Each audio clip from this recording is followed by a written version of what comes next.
So the motion was to approve all the consent agenda items except 5.8, 5.9, and 5.17. Correct.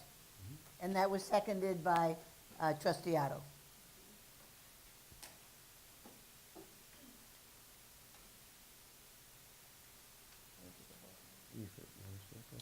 So I'll make the motion to approve the rest of the consent calendar with the exception of those items 4.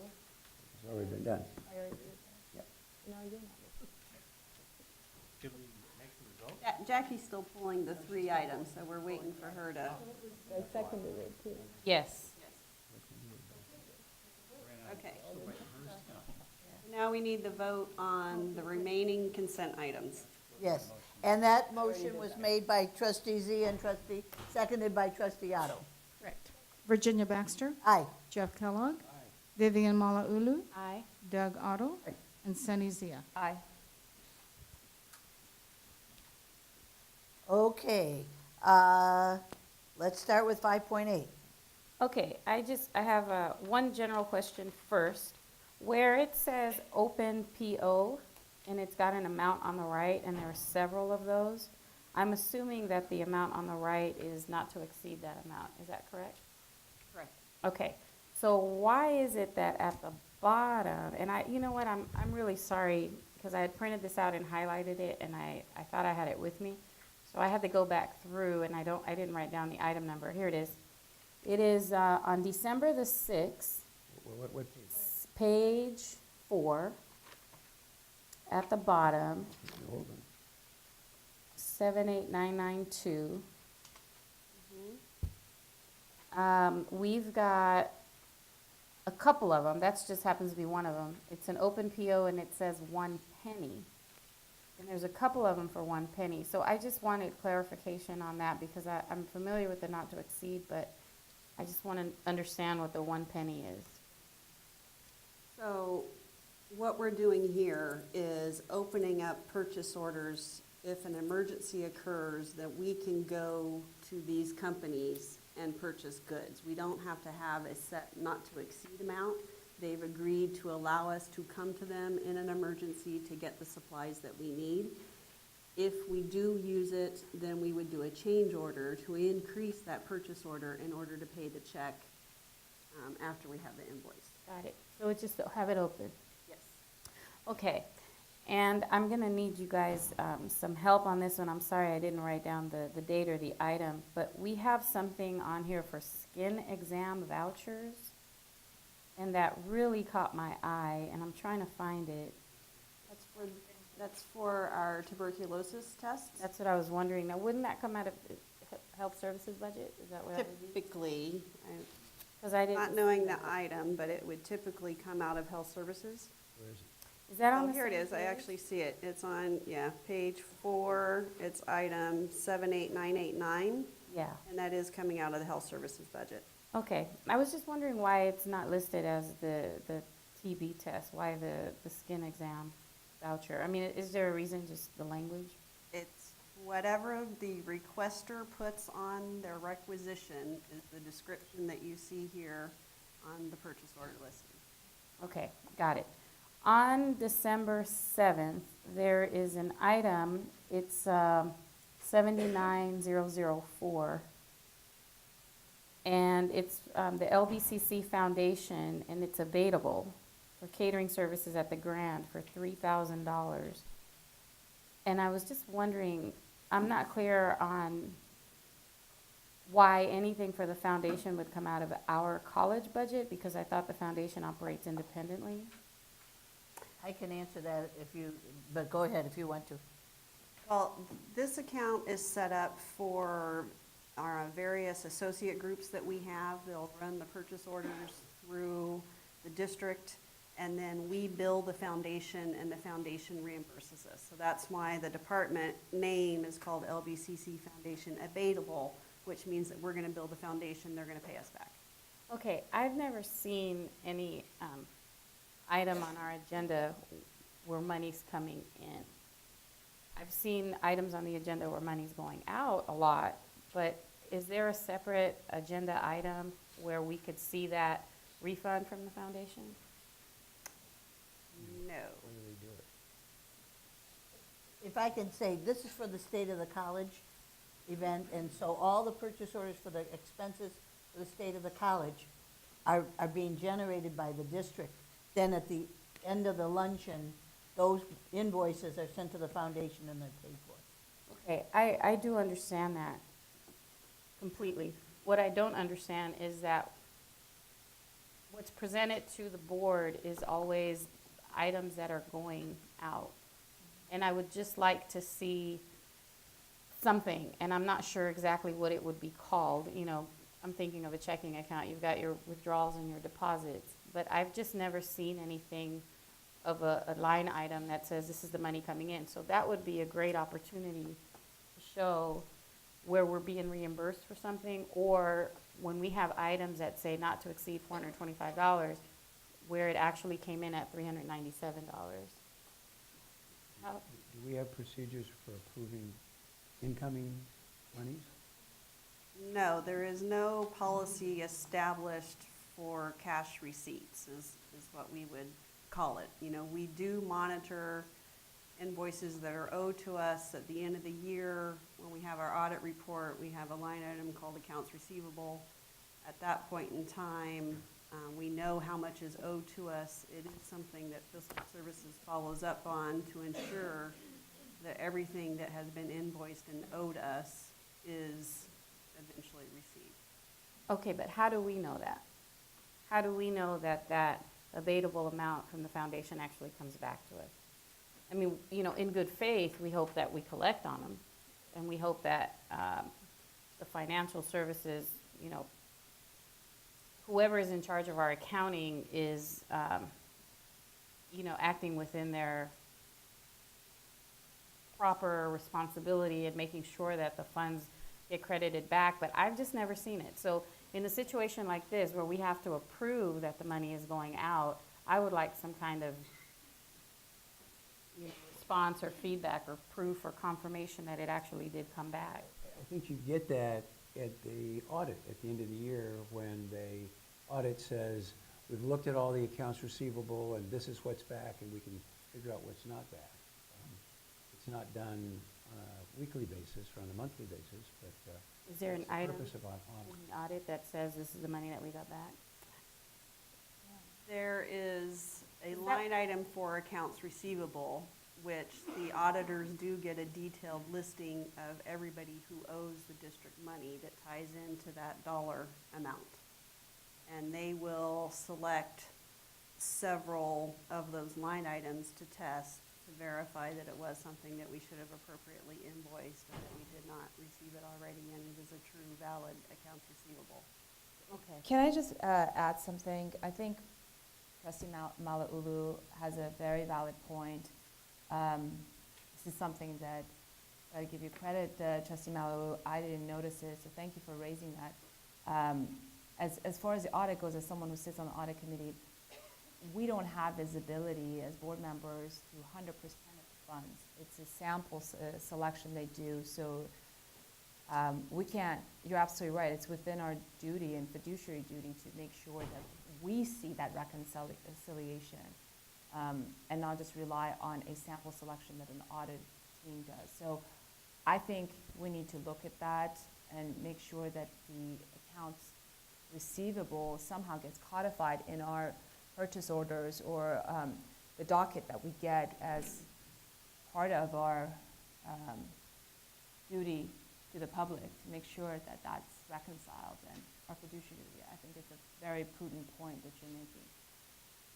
Perhaps we can look at it as a process enhancement going forward. If you're suggesting that we come up with a new system that we don't do now to see whether the monies that we're supposed to receive, we actually received, I would ask that if we're going to look at that, we look at the cost of doing that as well. Well, you know, I've heard that argument respectfully when it's one's trying to make an argument to shoot down an idea, but I'm not suggesting you're trying to do that, trustee Otto, but I think, Why would you say that? I'm trying to get to my point. I think there's a cost in doing business. This is a very important business and that we have been entrusted by the public to do, to make sure that we're responsible from a fiscal standpoint, and incoming cash and making sure that it matches what we're supposed to get reimbursed is absolutely within our duty, and we should be doing that. And if we haven't, we just need to make a process enhancement. And I think the public would also want to know how much it costs to do that, to determine whether we're making prudent decisions. Well, how much would be the cost? I mean, how many? That's my millions point. of- If we how don't have many- that information, we Right. don't know. Right, we're spending millions of dollars in this business improvement process that we're doing. This is, I think, can fall under that, and. How do you know, Trustee. how can you know that if you don't know how much it costs? Well, it's a good question for staff, and I think it would be important for us to know that. But I don't want to have form over substance take over again here. I think we need to look at, excuse me, I'm not finished. We need to look at how much we have incoming from our accounts receivable that we don't get to see as board members. I don't know that. Do you know that, trustee Otto? No, I'd like to ask, what amount of approximately or percentage are these kinds of expenditures where you invoice an organization? And, I mean, isn't it like relatively small number? Oh, very minuscule, you know, I less than 0.5%, if that, you know, probably less than 0.1% is what it is. Madam Chair, I think since I'm the one that brought up this point, I want to make it really clear two things. One, I'm not doubting that the audit that happens at the end of the year is accurate or informative as far as what actually comes in and goes out. That's not the purpose of me bringing this up. If that were the purpose, that would be a whole different discussion challenging the merits of our audit system. That's not really what I'm doing. What I'm doing is, it caught my eye, and I think it may have been something that I noticed some other time, but I told you, you know, I'm new, and give me a little time to get more comfortable and to understand what's happening. But it really did catch my eye today because it is from the foundation, and I know that they operate independently. And I understand, you know, it being abatable, you know, immediately the red flag was, well, how do we know it actually comes back? Plus, it's, you know, the whole not to exceed amounts too. Sometimes we never see. We approve something for $1,000 and then it ends up being 400 and the rest of the money. So my purpose for bringing that up is just to make sure that we get that back. Because if we're approving item 5.8, we're approving all of it, including what happens in the future as a result of it, including the money coming back. So I would just like to kind of button that up and make sure that it happens. The second reason is because in these purchase orders, I'm seeing items that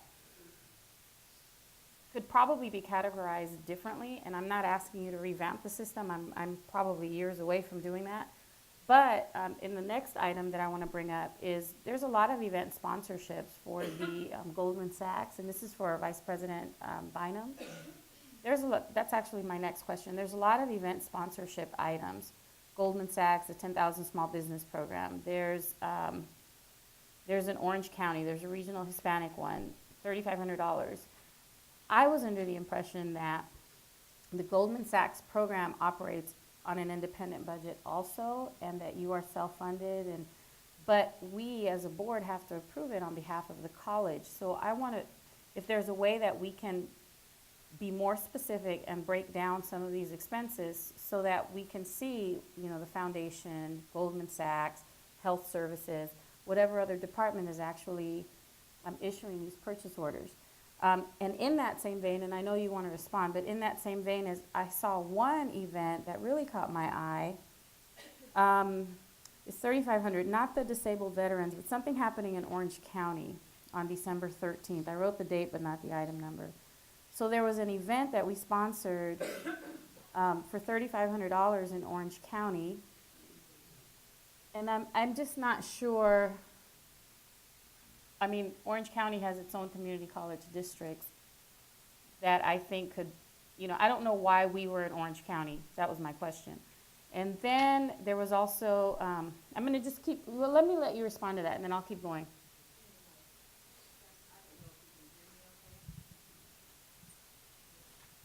Thank you. Okay, the Goldman Sachs program, just to give a little bit of background, is the Southern California Regional Goldman Sachs program. So we have another site where we offer classes at LACC. So we cover LA County, Orange County, Imperial, San Bernardino. We get people actually from outside those county areas that come into the program. The sponsorships that you see are relationships that the Goldman Sachs program, which has with organizations that do outreach to targeted kinds of audiences. So the Disabled Veterans Business Association, the Disabled Association you see here, is a formal relationship that Goldman Sachs has. These sponsorships and these relationships are approved by the Goldman Sachs Foundation and the budgets that go into them on a yearly basis, and then we expend those funds and those sponsorships. They are our key primary community outreach organizations that communicate to their constituent groups and give them information about the Goldman Sachs program. And we draw our applications and our applicants and ultimately our scholars from those organizations. Okay. Okay, got it. I appreciate that clarification. Trustee Malauulu, if I may, with the fund number, and I realize you don't have the fund numbers memorized and what that means. If you see 01 means it's the unrestricted general fund. Got it. Any other number is special funding. Okay, got it. I think maybe, I understand that these are by date, and it's okay. I don't want to complicate the process further and having them go by fund. But it would be really interesting to see which fund absorbs the majority of our budget per month or between meeting to meeting. This is itemized by item number, by purchase order number, and it's itemized by date, but not by fund. So maybe we can categorize it to see. I'm going to go through, I have two more questions on this item. There is a charge for Best Buy, and I didn't write down the date. I'm looking for it, but it's toward the beginning. It's $9,000, $9,900 at Best Buy, and it said cell phones on it. Some other item and cell phones. And I just, you know, who has a cell phone? You know, what's costing us almost $10,000? There are a couple of other items there. I apologize for not having the right item. I just found it, so it's on page 4, item 78982. It says Again, this is a grant-funded program, and I don't have the detail on this one. This is Visual and Media Arts. Vice President Long, would you be able to answer?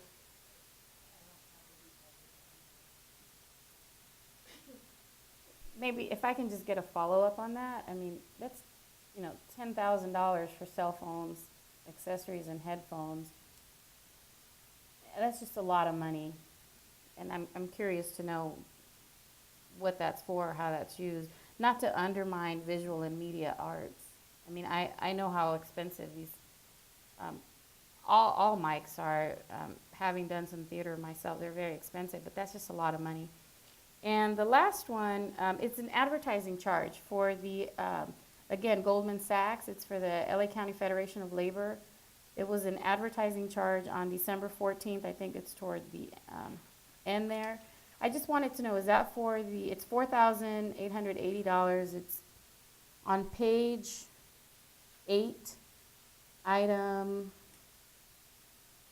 let's see, 79069 on December 14th, workforce development.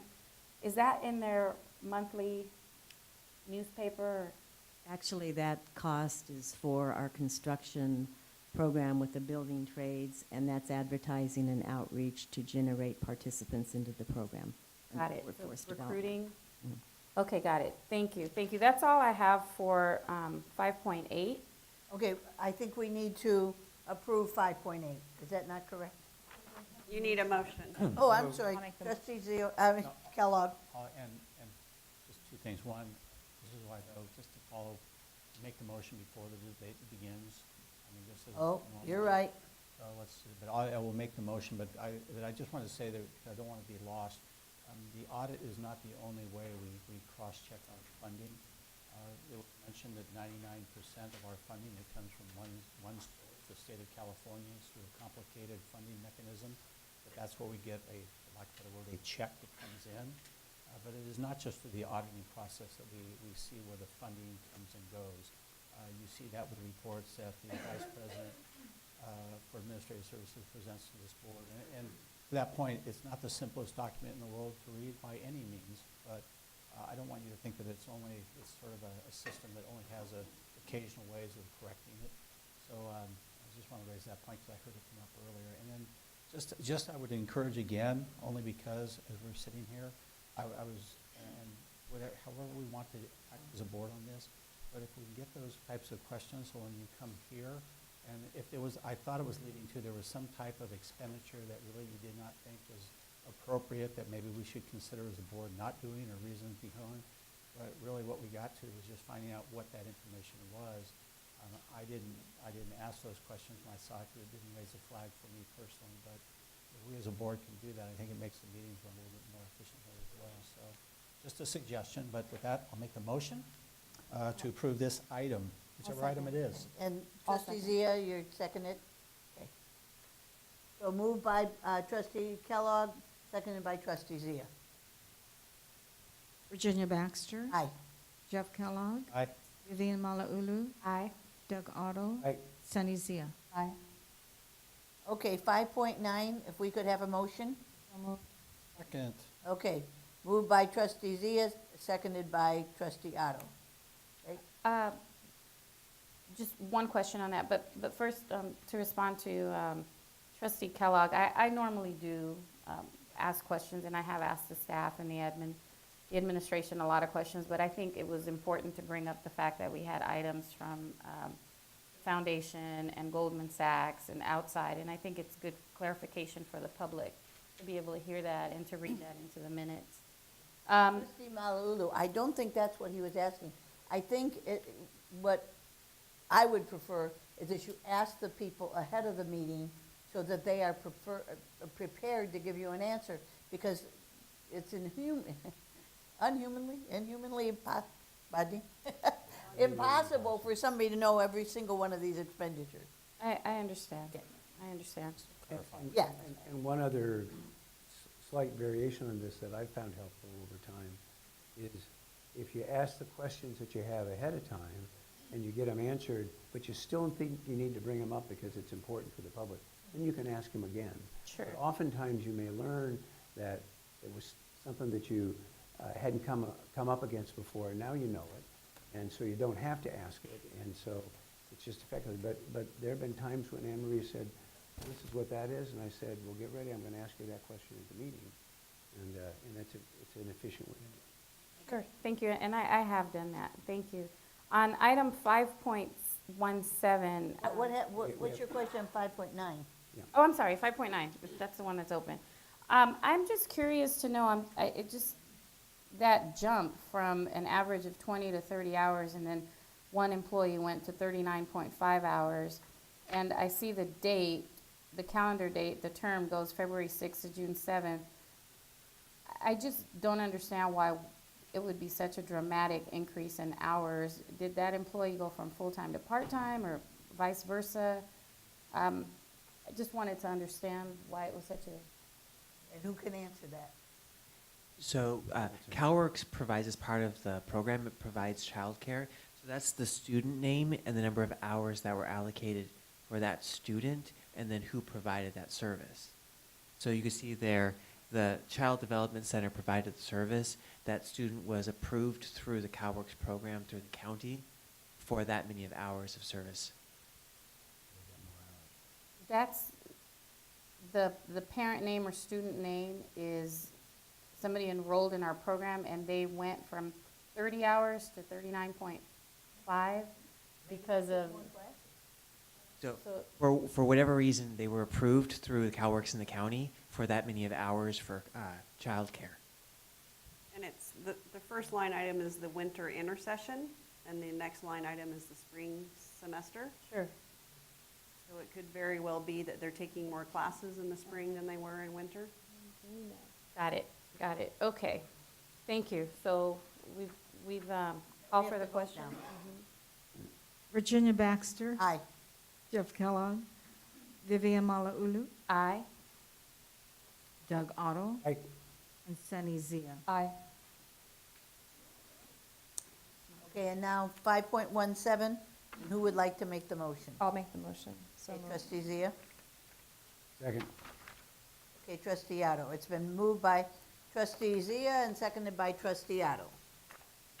Okay, on page 3, actually, it's page 2. On page 2, contract 93, I believe that's the contract number, 93177.2, College Futures Foundation for $22,000.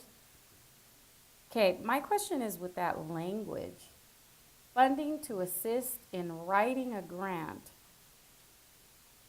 Are we paying $22,000 No. someone to write? I just, that language is very misleading. We received a grant that they are providing assistance to us to write an application for Innovation Award funding.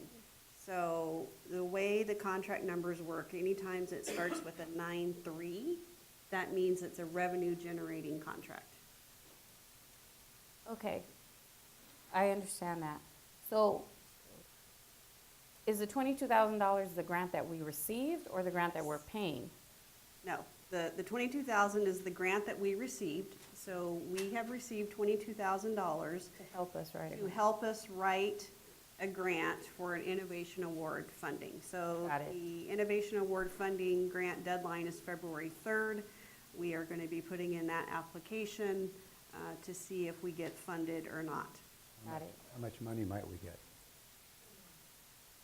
Pardon? It could be up to $2 million. Seems worth it. Okay, thank you. And just to clarify, we applied for that grant. We got the $22,000. This College Futures Foundation will come and help us with that grant by the 3rd. Got it. All right, I'm good. Is that it? Can I just add to that? Just going to the point that Trustee Malauulu was making earlier, and I dovetail on it. It's hard for us to know which one is receiving, we're receiving money, let alone the public, because they have the right to know. So perhaps the description can be further refined for us, that look, this is an incoming grant, that it's money that we're receiving. That way, it's a little bit more apparent and out of spirit of of transparency, both for our edification and our ability to approve, and also for the public to know.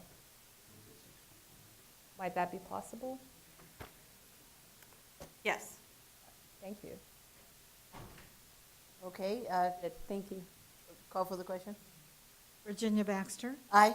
Jeff Kellogg, Vivian Malauulu, Aye. Doug Otto, Aye. and Sunny Zia. Aye. Okay, now we go to 6.1, resolution reduction of classified service. Right, no, yeah. Go ahead. Oh. Oh, we need. Moved. Okay, moved by Trustee Otto. The only two of you are left. Who wants to make the second? Second? Second by Trustee Malauulu. Okay, Okay. Thank you, President Baxter. With the possibility that grant funding may be eliminated, we have put forth this resolution to the board to approve for the reduction in force of 2 classified FTE in the position of Workforce Development Training Coordinator. Whether those reductions will actually come to fruition is yet to be known. We're awaiting the Department of Labor's decision on whether they're going to continue to fund the grant through August. And should that occur, we won't need to do layoffs, but in order to maintain the 60-day timeline for layoffs, we are submitting this resolution for approval.